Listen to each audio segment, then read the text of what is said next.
He just wanted a sip of coffee, but in a matter of minutes, everything around him fell silent, hands trembling, breath itching, and a dark secret emerging behind the cup. What seemed ordinary turned out to be a deadly secret. This is no ordinary story. It's real, and it will leave you wondering, who can you trust?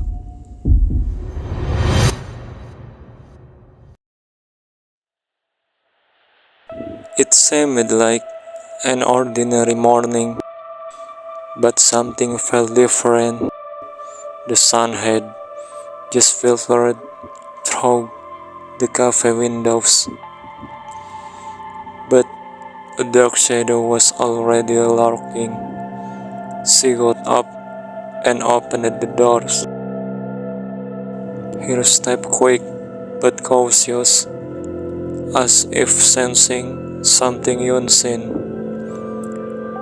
Her phone vibrated on the table. I'm at the cafe first. Read a text message from her friend. The cafe brewed, the ice cup clattering against the glass, the spoons slowly clattering against each other, every ordinary movement suddenly felt like a countdown. She glanced at the clock on the wall, time ticking slowly but pressingly. The aroma of coffee filled the air, but there was a tension inexplicable. Her hands trembled slightly as she held the cup, and beneath the skin, a secret was waiting to be revealed. No one knew what would happen in the next few minutes, but every second felt critical. Every movement could be the difference between life and death. Her name was Myrna. To many, she was a cheerful, warm figure, full of planned future. She had just gotten married. Her life felt complete. Her friend knew her as a loyal person and confident of those close to her. No one expected that their small meeting at a cafe that afternoon will be their last. She wasn't the type to be suspicious. She believed in friendship. She believed that the past was over. But sometimes the past isn't really gone. Sometimes it's just waiting for the right time to return. Behind the smiles in her photo was an unfinished story. And that morning, that story began to move toward an unexpected conclusion. The meeting took place during the day at a cafe in Jakarta, Indonesia. Nothing looked out of place. Two people were already seated when Myrna arrived. They greeted her briefly. She sat directly across from them. On the tables, there was a cup of coffee. It was directly in front of her. The coffee was already there. Yeah, Myrna's coffee was already there. The ice cup were still intact. The straw was in place. There was no sign that the drink had just been placed. There was no conversation about order. No one was heard calling for the waiters. The meeting continued. They talked about ordinary things, life after marriage, daily activities. Their voices were steady, no rushed tones, no sign of open conflict. However, several witnesses later said there were movements of awkward silence against that lingered too long, a stiff hand gesture. Meanwhile, the cup remained where it was, unmoved, untouched. Coffee, it was already there. Even before Myrna sat down, several minutes passed, then Myrna reached for it. She lifted it slowly and took a sip. For the first few seconds, nothing happened. He lowered the glass back to the table. A brief conversation continued, briefly, incompletely, then he stopped. His expression changed, not dramatically, but enough to make the people in front of him take notice.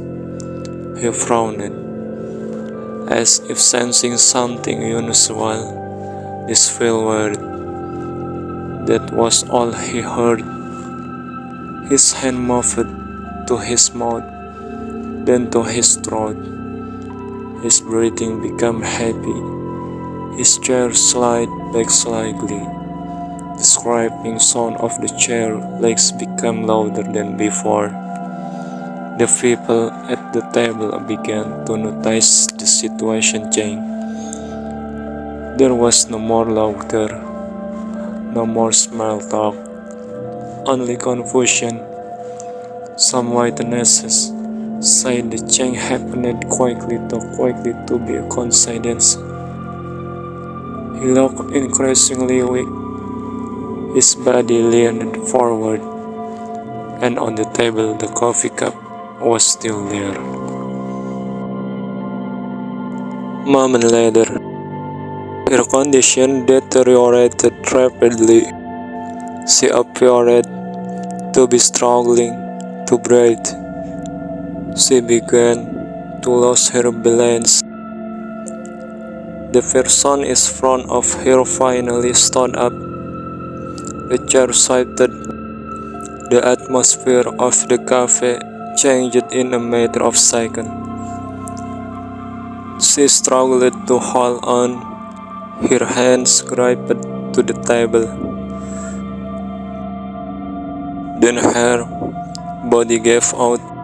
She fell. Several witnesses said it all happened so fast, too fast to comprehend. People began to panic. Someone called a waiter. Someone tried to help her up. No one really knew what was happening. Within minutes, the situation had gone from casual conversation to an emergency. The once calm cafe was now filled with panicked voices and hurried footsteps. An ambulance was called, and while people tried to save her, the coffee cup remained on the table. Within minutes, the cafe was transformed. People stood up, some approached, others backed away, unsure of what to do. He lay there awake. His breathing was labored.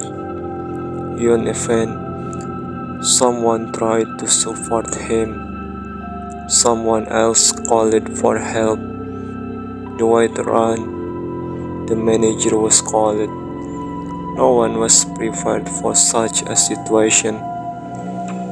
According to witnesses, Panic began to set in when his condition did improve. He wasn't responding normally. An ambulance was finally called.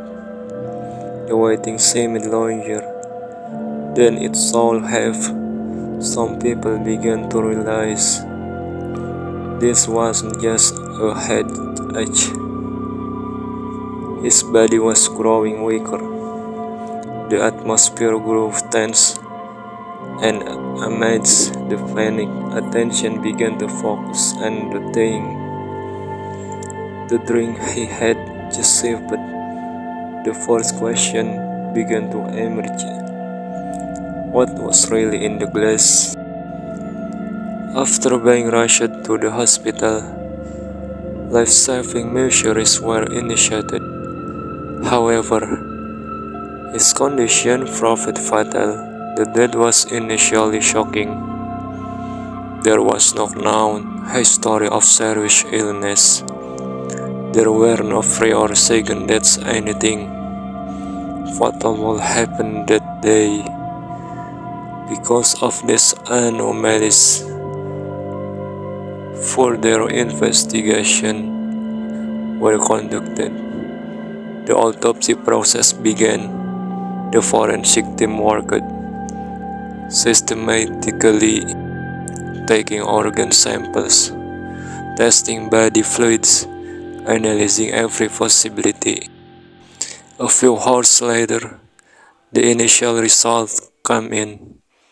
There was an unusual amount of foreign substance. Lab result indicated the presence of cyanide. Cyanide. In lethal concentration. That discovery changed everything. This wasn't an allergic reaction. It wasn't a sudden heart attack. This was suspected poisoning. The focus of the investigation immediately focused on one thing: the drink he had consumed before collapsing. Samples from the glass were tested. The results were consistent. The same substance was found. From that point, the case officially became a criminal investigation, and what initially seemed like a normal encounter now became the center of national attention. After the forensic result pointed to cyanide, the investigation moved quickly. Police returned to the cafe. The area was secured, evidence was collected, including CCTV footage. Cameras inside the cafe recorded the entire encounter, from arrival to the moment after the victim collapsed. The footage was replayed repeatedly, slowed down, analyzed frame by frame. One moment caught the investigator's attention. Minutes before the victim arrived, one of the people at the table afraid to be there first. He was sitting alone. Moments later, a drink was placed on the table. The footage slowed. One person spending the longest time alone at the table. That name began to be mentioned in internal reports. Their status was still a witness. But the focus slowly shifted to him. Outwardly, he appeared calm, but for investigator, the footage raised a simple question: what happened at the table before the victim arrived? Investigators then noticed one person in particular. The person who arrived at the table first. She afraid to wait quite a while before the other arrived. That person was Jessica Kumala Wongso. In the CCTV footage, she was seen sitting alone for several minutes. Occasionally, she glanced toward the cafe entrance. Occasionally, she glanced at the table in front of her. On the table, there was already a cup of coffee. Investigators then tried to piece together the sequence of events. When the drinks was placed, who was closest to the table, and who had the longest time before the victim arrived. CCTV footage became one of the main clues. But like many other cases, cameras footage doesn't always tell the whole story. It only shows what was seen, not what really happened. And from this point,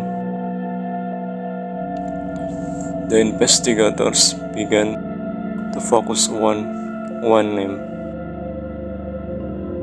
When the forensic results were made public, reactions were swift. This case was no longer just an incident in a cafe. It became national news. CCTV footage began circulating. It was played on television. It was analyzed by experts. It was discussed on social media. Every movement was scrutinized. Every expression was dissected. The public began to form opinions. Some were convinced this was a premeditated murder. Others felt something didn't add up. One name began to be mentioned more often than others. He was still a witness, but in the eyes of some, he already looked like a suspect. The pressure mounted. Reporters waited outside the house. Cameras followed every step. In the public space, a narrative began to form on social media. The debate intensified. Some believed the investigation findings. Some questioned the motive, and still others felt the case was not as simple as it seemed. In a matter of days, the tragedy had become a national drama. It wasn't just about the deaths, but it's a matter of who to trust and what to suspect. As the trial began, public attention remained unwavering. Each hearing was packed. Reporters filled the courtroom. Live broadcasts covered every crucial moment. The prosecution presented forensic evidence, lab results, CCTV footage, expert analysis. The narrative was clear. Poison found, time, and access were the focus. But the defense team had a different view. They questioned the procedure, the chain of evidence, the validity of expert conclusion. They cited gaps. Outside the courtroom, the debate intensified. Some believed the evidence was sufficient. Others felt there was something unanswered. Every expression the defendant made in the courtroom was scrutinized. Every tear, every smile, the public interpreted it in different ways. Was it a sign of remorse or simply mental distress? The trial turned into a battle of narrative, not just between the prosecution and the defense, but between public perception and belief. Ultimately, the judge handed down the sentence, but even after the gavel fell, the controversy didn't stop. The verdict has been rendered, the legal process has run its course, but for many, the case didn't truly end in the courtroom. It left more than just a verdict, it left question.